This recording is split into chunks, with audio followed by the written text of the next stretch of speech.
Bueno, vamos a ver un tema importante, la cual es la estenosis hipertrófica congénita del píloro. Aquí, durante toda esta información sacada de la guía de práctica clínica de diagnóstico y tratamiento de la estenosis hipertrófica congénita del píloro, ¿no? Y este es un tema también muy importante, obviamente también para la atención del lactante, que esto también es una patología muy comúnmente en estos pacientes menores de 2 meses. Para ello hay que nosotros conocer realmente qué hay que reconocer qué significa exactamente una estenosis hipertrófica congénita del píloro. Básicamente, por patología, nosotros sabemos que se puede deber a una hipertrofia e hiperplasia de la capa muscular de la porción antropilórica básicamente del estómago, es decir, del antro pilórico de su porción, de su músculo liso, hay una hipertrofia. Entonces, por lo tanto, va a haber una disminución de la luz intestinal, o sobre todo a nivel del píloro. Importante aquí, pues obviamente, como tal, es una normalidad, hay un crecimiento anormal que está engrosado y que clínicamente se va a manifestar como obstrucción al vaciamiento gástrico, es decir, no va a permitir pasar desde lo que es la región pilórica hacia el duodeno.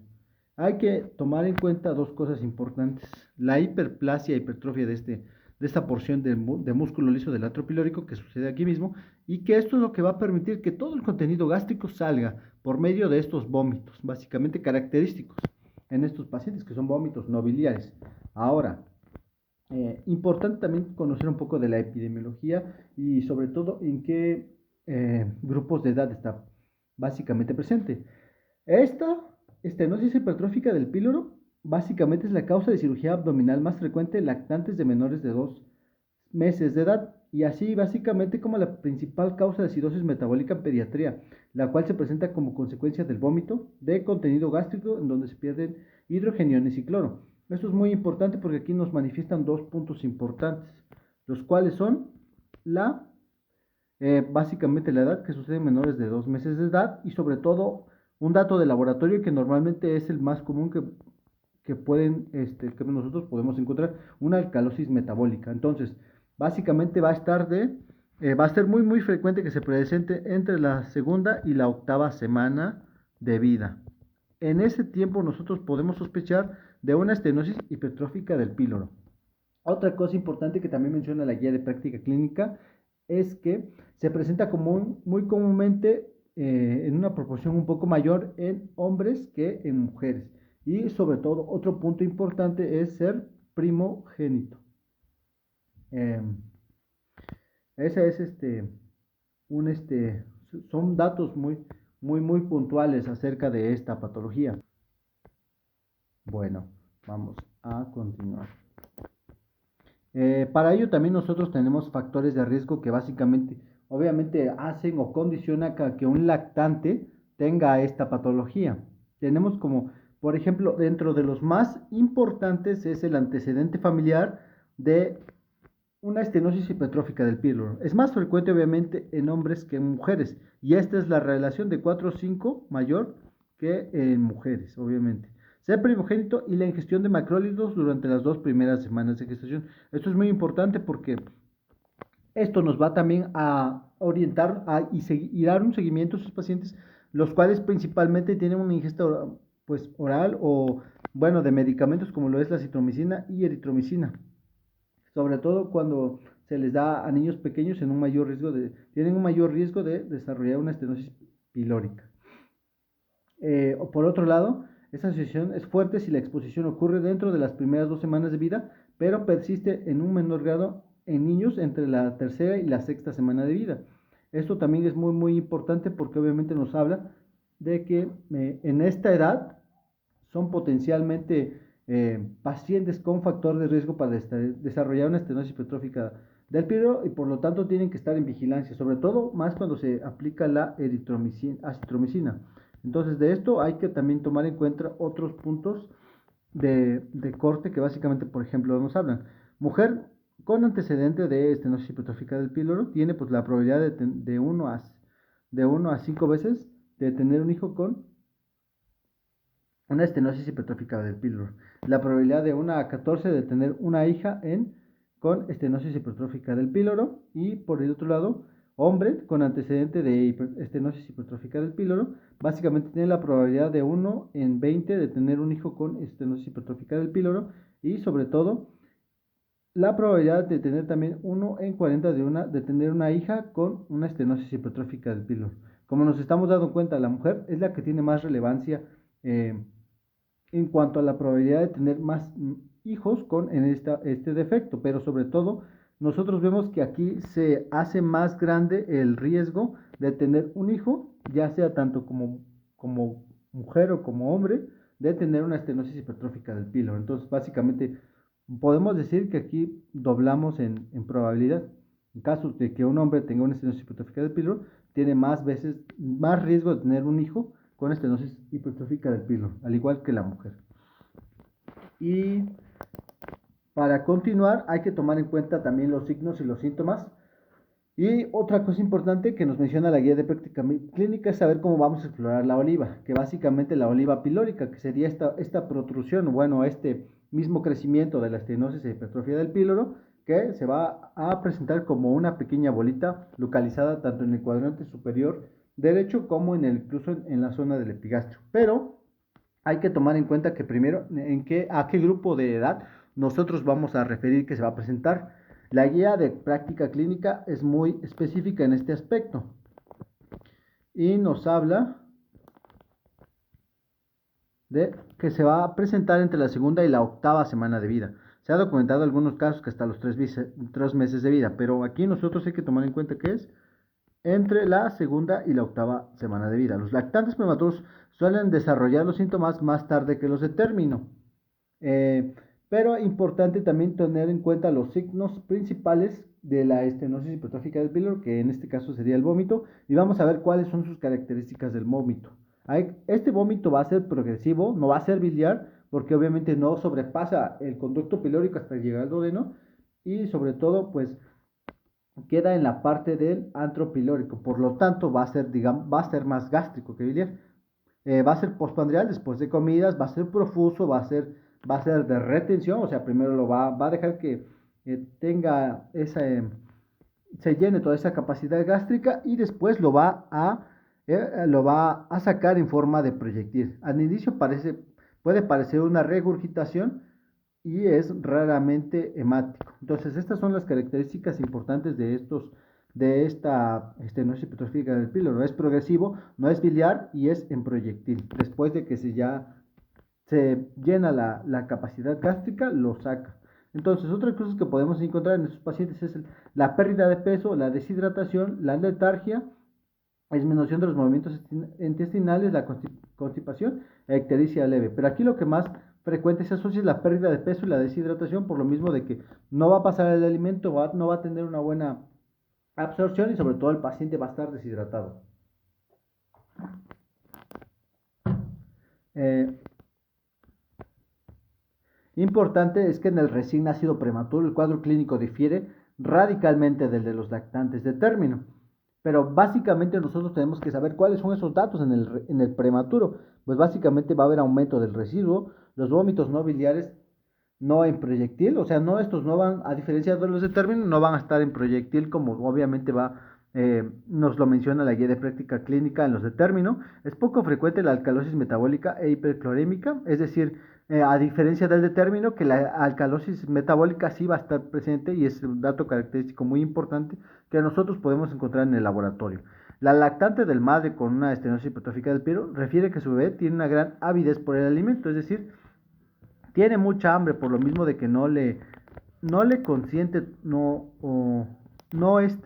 le alcanza a poder alimentar el contenido gástrico. ¿Por qué? Porque lo vomita.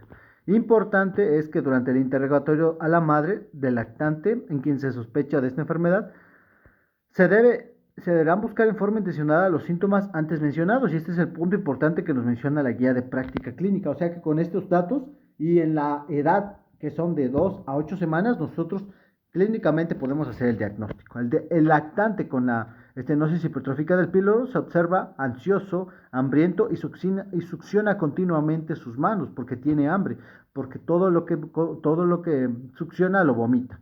En un estadio avanzado de la enfermedad, el paciente tiene una pérdida de peso por deshidratación y desnutrición y tiene signos universales de deshidratación y de desnutrición.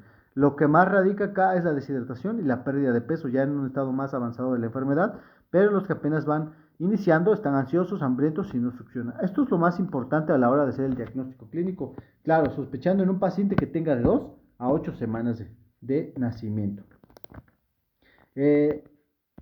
Importante nosotros a la hora de conocer básicamente y darnos cuenta de hacer el diagnóstico es la palpación de la oliva. Nosotros, ¿por qué básicamente tenemos esto? Pues obviamente por la misma estenosis del mismo píloro, es decir, está crecida esa parte del antro pilórico, está hinchadita. Entonces, un dato importante que nos menciona la guía de práctica clínica es que no debemos realizar palpación profunda si el estómago del lactante tiene aún leche por el riesgo de la broncoaspiración. Es decir, nosotros ya que el paciente vomitó, nosotros hacemos la palpación. La palpación de la oliva pilórica se considera signo patognomónico de una estenosis hipertrófica del píloro, que obviamente tiene que ser valorado por un médico experimentado, especialmente un pediatra o un neonatólogo. La oliva pilórica se encuentra al palpar en el cuadrante superior derecho o en el epigastrio del abdomen. Aquí vemos que se localiza un poquito más hacia la izquierda, pero esta es la forma característica de una estenosis hipertrófica del píloro. Es decir, vemos esta protrusión y en la siguiente imagen vamos a ver que está aquí en la zona del epigastrio. Pero estas son las localizaciones más frecuentes. Cuadrante superior epigastrio en el epigastrio del abdomen. Y la oliva pilórica es el dato es el signo patognomónico de esta estenosis hipertrófica del píloro. Y esto es una pregunta también potencialmente para cualquier examen. Por otro lado, es que nos habla de que en el 60 y el 80% de los lactantes con la estenosis hipertrófica del píloro, pueden encontrarse un píloro duro y móvil con un diámetro de entre 1 y 2 centímetros. Es lo que se ha descrito como oliva. Estas básicamente son las características de la oliva, que tienen que ser de 1 a 2 centímetros de diámetro. Obviamente el píloro va a estar duro y va a ser móvil. Y pues así es lo que nosotros reconocemos con la oliva. La oliva se palpa mucho mejor después de que el bebé haya vomitado y ya no esté llorando, porque así ya nos permite definir y delimitar bien esta oliva. Esto es muy, muy importante, porque pues nosotros a partir de aquí y obviamente que el estudio de laboratorio, el estudio de gabinete de elección, pues es el ultrasonido, nosotros vamos a ver las dimensiones que esta tiene para poder clasificarlo como una estenosis. El otro punto importante es que en los recién nacidos prematuros la palpación de la oliva pilórica es difícil debido a que generalmente es muy pequeña. En los lactantes el diagnóstico se realiza casi siempre por medio del ultrasonido o por la serie esófago-gastroduodenal. Pero nosotros con clínica y con la localización de la oliva y sobre todo sospechar entre las semanas de gestación las semanas de nacimiento 2 y 8, nosotros tenemos el diagnóstico. Importante a la hora de explorar el abdomen, obviamente, ¿para qué? Pues para la palpación de la oliva pilórica. Tenemos dos técnicas importantes, ¿no? Dependiendo también de qué mano sea la dominante. Pero vamos a decirlo así. La tipo A, que estas básicamente tienen es posible, por ejemplo, localizar la oliva entre un 85 y un 98% de los casos. ¿Pero qué? Pues para esto el bebé el niño tiene que cumplir que esté tranquilo, de preferencia que haya vomitado y sobre todo que no esté llorando, para nosotros hacer una delimitación de una forma más adecuada. Tenemos tanto la A y la B, tenemos las dos formas de hacerlo y ambas son importantes. En la técnica A, el explorador se coloca del lado izquierdo de la cuna del niño y con la mano derecha toma al niño por el cuello y la espalda para flexionarlo, y con la otra mano izquierda el cuadrante superior derecho en busca de la oliva pilórica. Entonces la mano izquierda básicamente se va a encargar de palpar la oliva, y con la mano derecha nosotros va a apoyarse toda la parte de su cuellito y su espalda para poder hacer flexión, y con la mano izquierda ya se va a poder palpar. Esta es la técnica de abajo, la cual el explorador se coloca del lado derecho de la cuna y con la mano izquierda sujeta al niño del cuello y la espalda para flexionarlo, o bien colocar el muslo derecho del niño entre los dedos índice y pulgar de la mano derecha para poder explorarlo. Se flexiona el muslo derecho sobre el abdomen y se palpa con los dedos medio, índice y meñique de la mano derecha el cuadrante superior derecho del abdomen.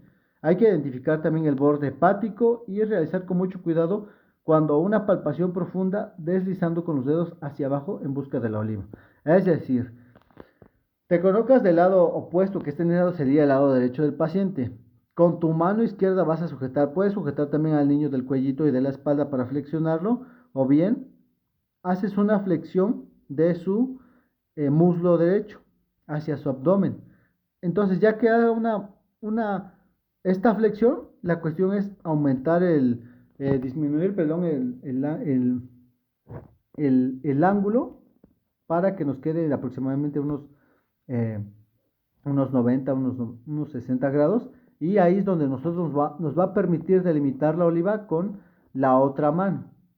Esto es muy importante. La cuestión es generar al lactante en una forma de flexión para nosotros delimitar la oliva.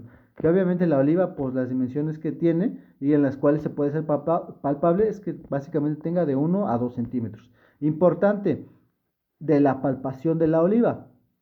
Se palpa mucho mejor en recién nacidos de término que en los prematuros. Eso está muy claro. Y sobre todo la podemos encontrar entre las 2 y las 8 semanas de vida. Y obviamente, una vez que se sospecha de estenosis hipertrófica del píloro, el niño tiene que ser enviado a unidad que cuente con el servicio de cirugía pediátrica para realizar la piloromiotomía. Esto es muy importante porque con la incidencia de 2 a 8 semanas de vida, que sea masculino, que sea el primer hijo, nosotros ya tenemos el diagnóstico, o bueno, la sospecha diagnóstica y con los datos clínicos y con la palpación de la oliva, nosotros ya hacemos el diagnóstico de la estenosis hipertrófica del píloro y hacemos referencia a segundo nivel para evitar también estas complicaciones que nosotros ya habíamos mencionado anteriormente, sobre todo aquella que tiene que ver con la pérdida de peso y con la deshidratación. Siguiente, estudios de laboratorio y de gabinete. Ante la sospecha de que se trate de una estenosis hipertrófica del píloro y como preoperatorio se debe realizar biometría hemática, electrolitos séricos, perfil de la coagulación, su gaseometría arterial para mostrar el desequilibrio de ácido básico en la alcalosis metabólica, que este es el más frecuente, es el dato más importante. Todos son importantes, pero este es el dato que con mayor frecuencia aparece. El BUN, la creatinina y la bilirrubina directa en el caso de un paciente que también esté ictérico. Esto es muy, muy importante porque nosotros juntamos estos laboratoriales, los prequirúrgicos, los podemos ya mandarlo de una forma más completa según Olivier, y se quiere solicitar glucosa como parte de los estudios preoperatorios. Otra cosa importante es también el diagnóstico por medio de gabinete de estudios de imagen, por la cual tenemos 3 importantes: el ultrasonido abdominal, la serie esófago-gastroduodenal y la endoscopía. Cada uno nos va a servir de una distinta forma. Primero, el ultrasonido abdominal es el estudio de elección ante la sospecha de que se trate de una estenosis hipertrófica del píloro.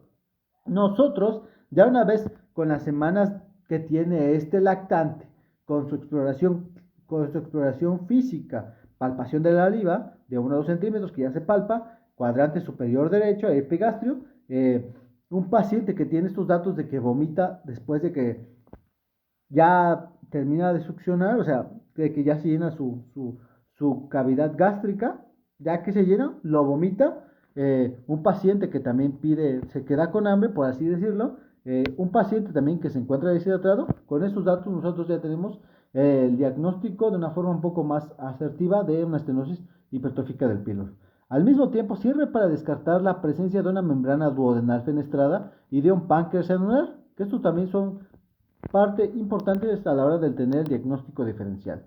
Bueno, ¿qué importante o qué datos importantes hay que tomar en cuenta del ultrasonido abdominal? Por lo menos debe reportar como mínimo el tamaño de la hipertrofia del músculo del píloro. Se considera positiva cuando este tiene un diámetro total del píloro mayor de 15 a 18 milímetros. Ese es el diámetro del píloro mayor, que tenga esas dimensiones de 15 a 18 milímetros. También un espesor del músculo pilórico mayor a 3 a 4 milímetros. Tiene que tener este espesor o más de 4 para poder integrarlo, y también una longitud mayor de 17 milímetros. Estos son puntos de corte importantes que también nos sirven a la hora de reconocerlos, y sobre todo con la clínica nos hacen más preciso el diagnóstico, que pues básicamente equivalen pues a 1 y a 2 centímetros de diámetro de esta oliva pilórica. Otra cosa importante que se les voy a enseñar es la imagen de doble riel por estrechamiento de la luz intestinal, pues es decir,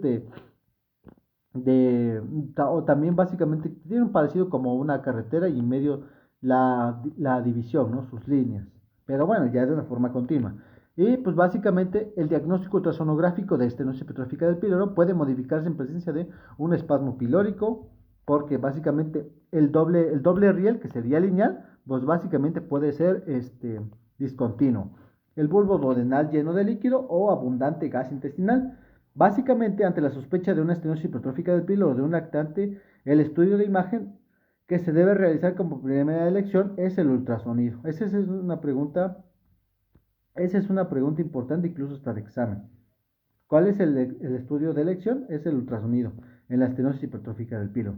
Claro, ya tenemos nuestro ultrasonido, pero también podemos usar una serie esofagogastroduodenal. ¿Y esta qué? Pues se solicita cuando el ultrasonido no es concluyente o existe una presentación atípica de los signos y de los síntomas. ¿Y qué también nos va a mostrar esta serie? Básicamente, obviamente como en los anteriores, tenemos hallazgos y tenemos también datos importantes. Los hallazgos de la serie esofagogastroduodenal que sustentan pues el diagnóstico de la misma estenosis. Básicamente nos va a apoyar cuando esto sea o cuando esté presente una gastromegalia, un vaciamiento un retraso en el vaciamiento gástrico, una onda antiperistáltica que se detiene en el estómago, pues ya no pasa el antro pilórico, el conducto pilórico alargado de 2 a 3 centímetros y engrosado que da imagen como de doble o triple riel. El signo del hombro por acúmulo de bario en el antro prepilórico, el cual se dilata, que ahorita lo vamos a enseñar en una imagen, y pues también el signo del hombro, bueno, si ya lo mencioné.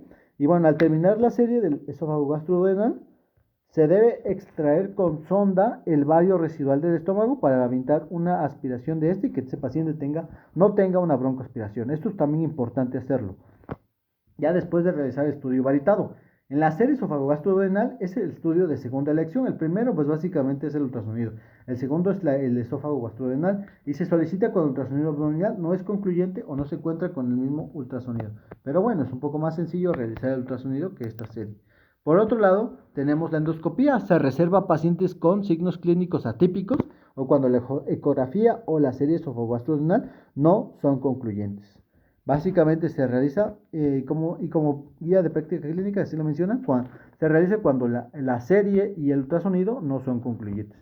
Esto es lo más importante sacado de la guía de práctica clínica respecto a realizar los estudios de gabinete para la estenosis hipertrófica del píloro, los estudios de imagen. Importante recordar el ultrasonido abdominal, básicamente la imagen de doble riel y los diámetros. El diámetro total del píloro de 15 a 18 milímetros, el espesor del músculo pilórico de 3 a 4 milímetros y la longitud mayor a 17 centímetros. Importante en el caso de la serie esofagogastroduodenal, el signo del hombro, que básicamente va a ser por acúmulo de bario en el antro prepilórico, el cual se dilata, y el conducto pilórico alargado de 2 a 3 centímetros, que obviamente también te va a dar la imagen de doble riel. Y vamos a ver a continuación los datos importantes. Bueno, aquí en la serie esofagogastroduodenal vemos el signo del hombro, que es por acúmulo de la parte prepilórica de bario y la imagen de doble riel, ¿sale? Porque esto básicamente nos habla propiamente de la estenosis. Aquí tenemos la imagen también de doble riel, pero en el caso del ultrasonido y vemos esta imagen, esta división de disminución de la luz y sobre todo aumento de la hipertrofia de este músculo liso del antro pilórico. Bueno, como diagnóstico diferencial, tenemos básicamente que sospechar en una técnica, sobre todo en recién nacidos y lactantes menores que tienen un vómito no biliar, o sea, pacientes que son de 2 a 8 semanas, que sean masculinos y que básicamente sean primogénitos. En un diagnóstico diferencial, primero es que la mala técnica alimentaria básicamente, valga la redundancia, no se haga de una manera correcta. Una enfermedad por reflujo gastroesofágico, un espasmo pilórico, que esta básicamente también nos limita un poco a la hora de realizarlo con un estudio de imagen, porque básicamente se va a ver discontinuo de la línea, la de doble riel, atonía gástrica, membrana gástrica antral, atresia, duplicación quística pilórica, atresia duodenal, un adenoma pancreático, una malrotación intestinal, alergia a proteínas de leche de vaca, obstrucción intestinal en recién nacido, gastroenteritis eosinofílica, gastroenteritis, una hiperplasia suprarrenal, una insuficiencia suprarrenal, o el síndrome de Sandifer y errores innatos del metabolismo. Pero lo más importante de todo esto es hacer el diagnóstico diferencial, pero sobre todo apoyándonos en datos clínicos característicos de esta entidad, de esta patología, estenosis hipertrófica del píloro, que corresponden al vómito, que básicamente va a ser después de que el lactante llena toda su cavidad gástrica y lo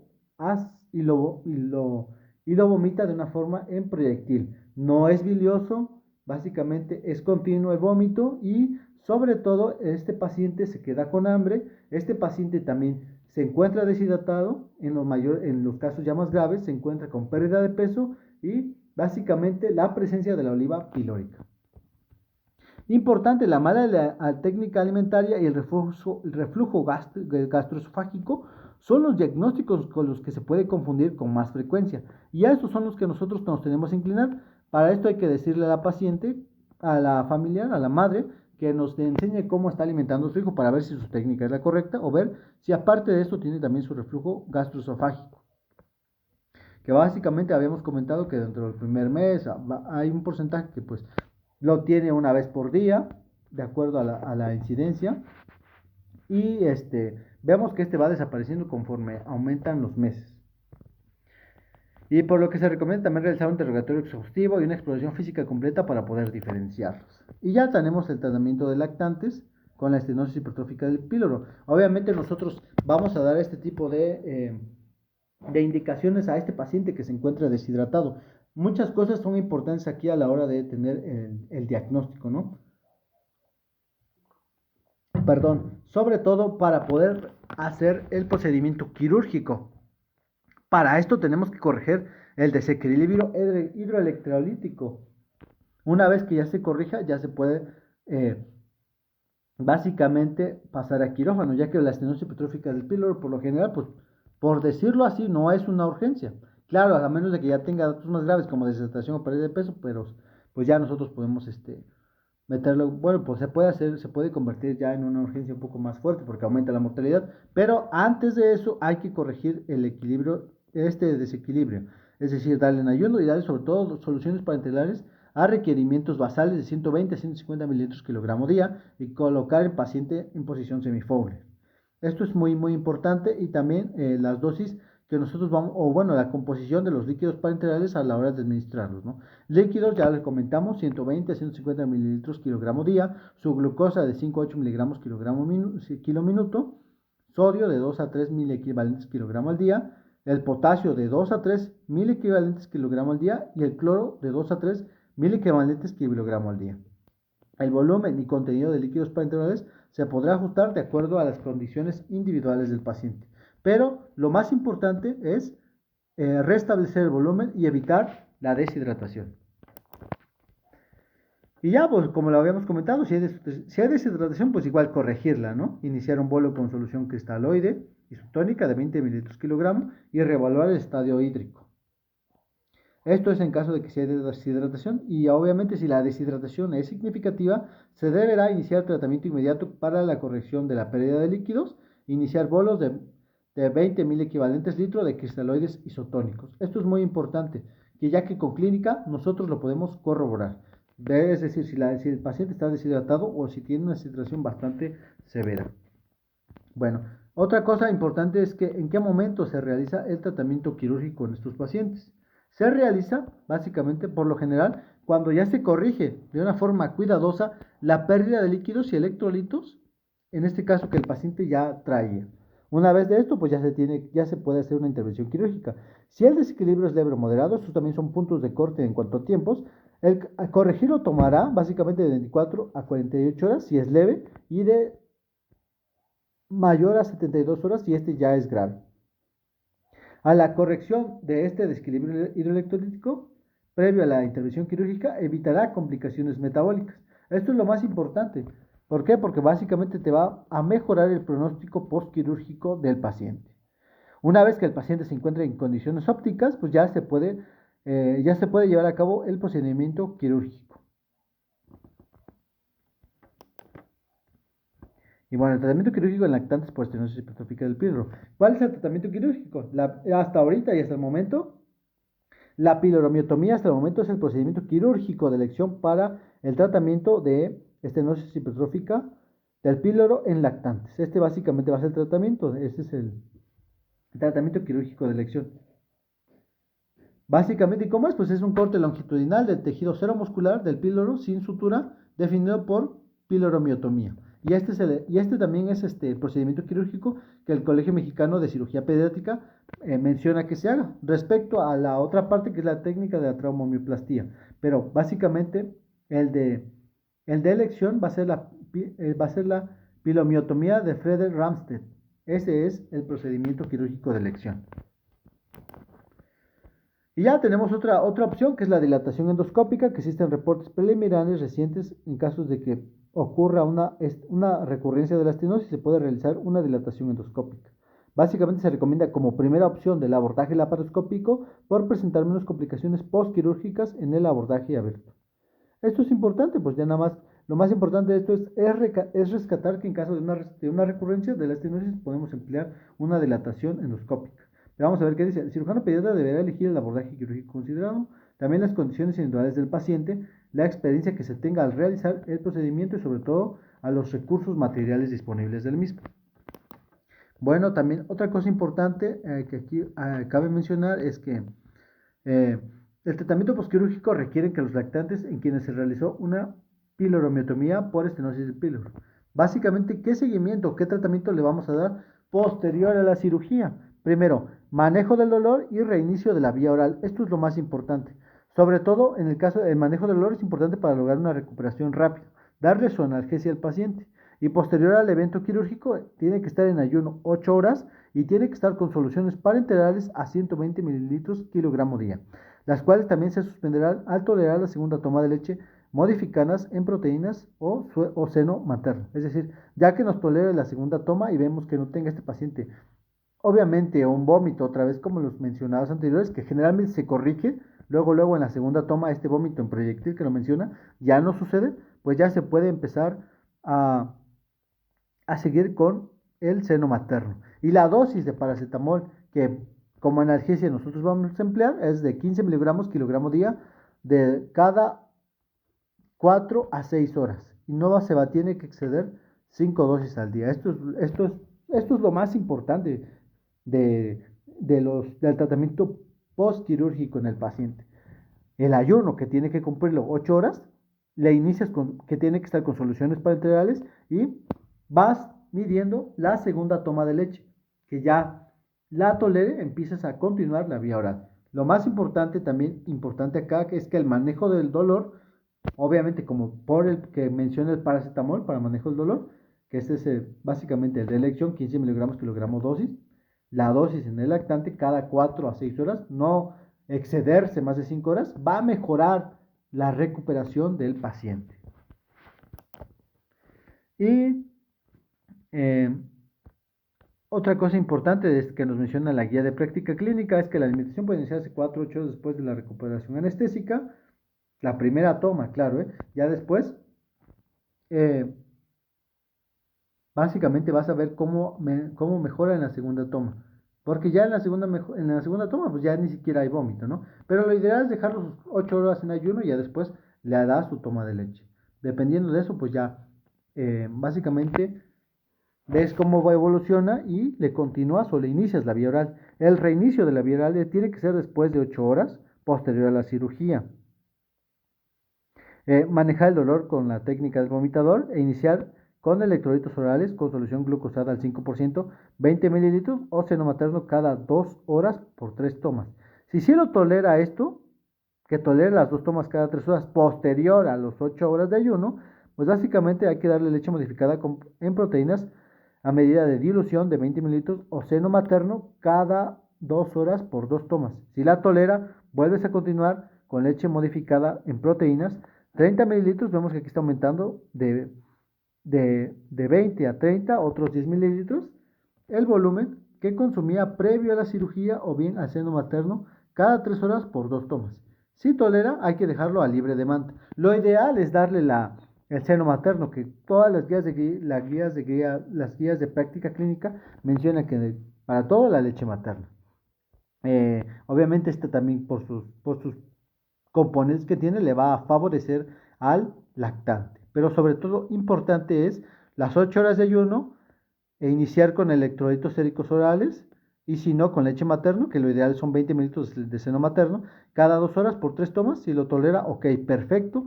Ahora, sigues esos 20 minutos, cada 2 horas, ahora por 2 tomas, y si lo tolera, ok, perfecto. Empiezas con el seno materno cada 3 horas por 2 tomas y perfecto, lo tolera bien, ya le das a libre demanda, a lo que el, el lactante requiera. Esto, hasta aquí lo marqué con estrellina, esto es lo importante del seguimiento que se le tiene que dar a estos pacientes postquirúrgicos. El ayuno, sus 8 horas y su seguimiento con, básicamente con la cantidad de seno materno, bueno, de leche materna.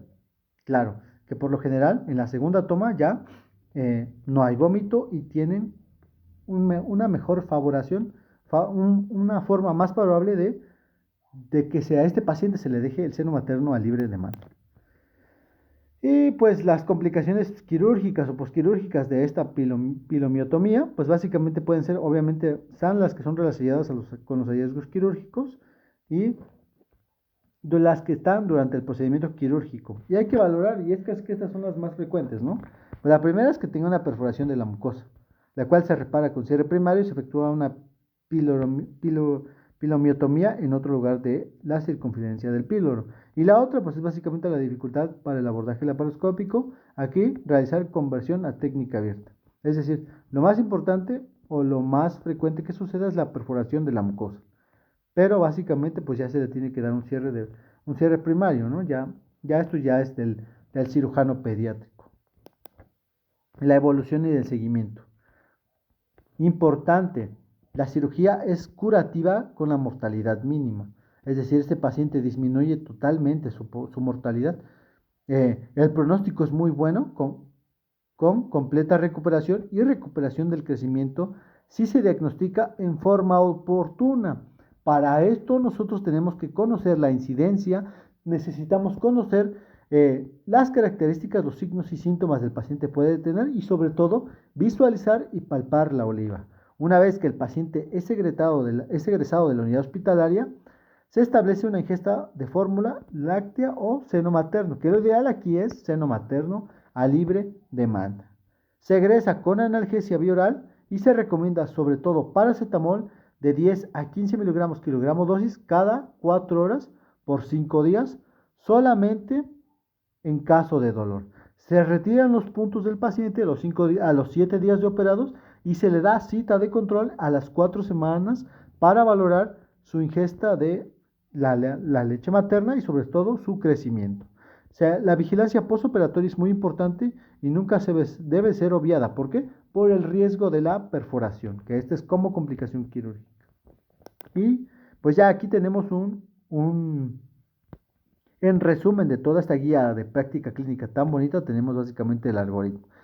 Importante en el cual nosotros encontramos el diagnóstico de 2 a 8 meses de vida con vómito. Ese es generalmente un recién nacido masculino. Hacemos historia clínica completa, anamnesis completa con las características del vómito.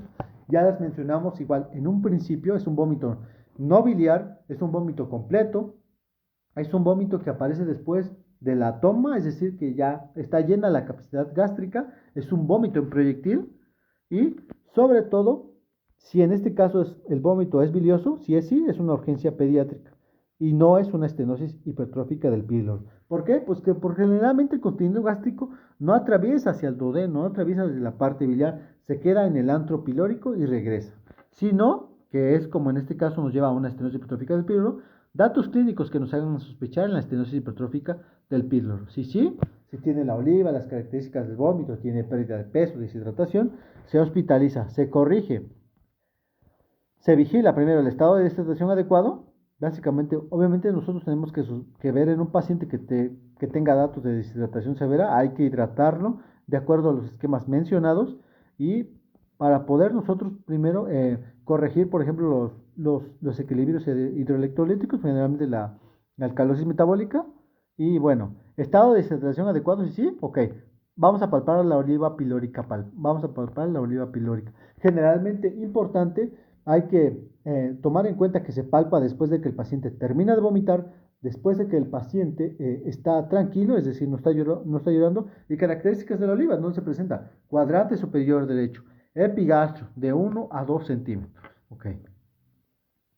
Bueno, no palpamos la oliva, hacemos un ultrasonido con los hallazgos positivos para una esterosis hipertrófica del píloro, ultrasonido, imagen de doble riel con los datos ya mencionados que sean mayor a 15 milímetros de diámetro y de largo del doble riel 17 milímetros.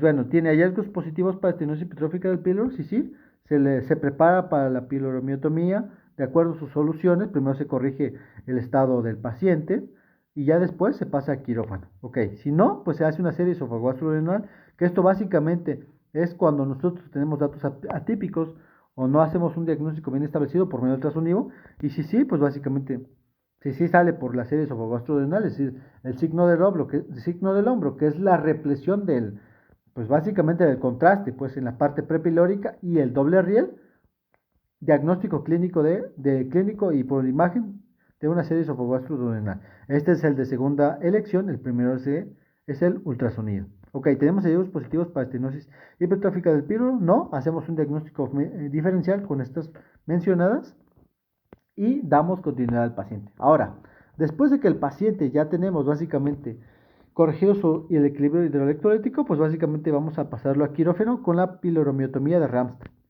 Básicamente que esta es la técnica de elección.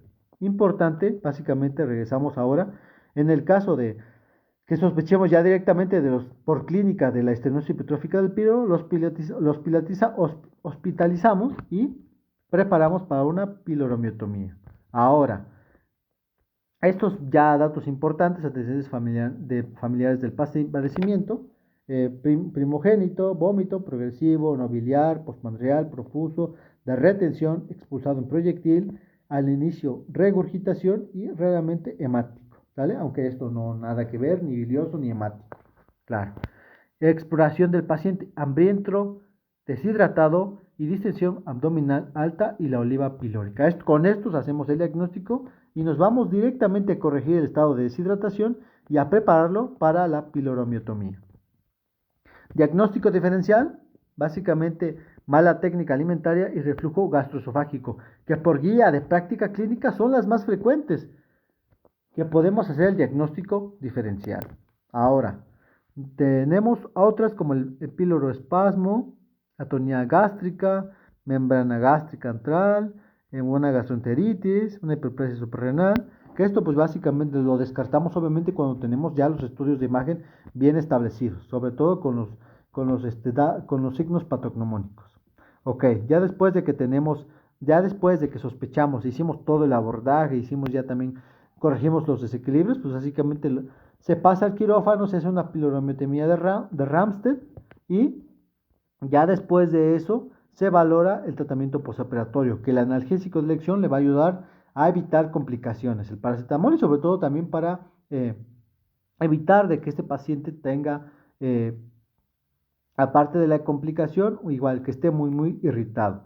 Al paciente se tiene que dar su analgésica con paracetamol y sobre todo también dejarlo en ayuno después de la cirugía 8 horas, y de ahí iniciamos con la lactancia materna. Vemos que en la segunda toma es cuando ya es la que mejor nosotros vemos que la hace, y sobre todo nos va a dar el punto de referencia para poder dar seno materno a libre demanda.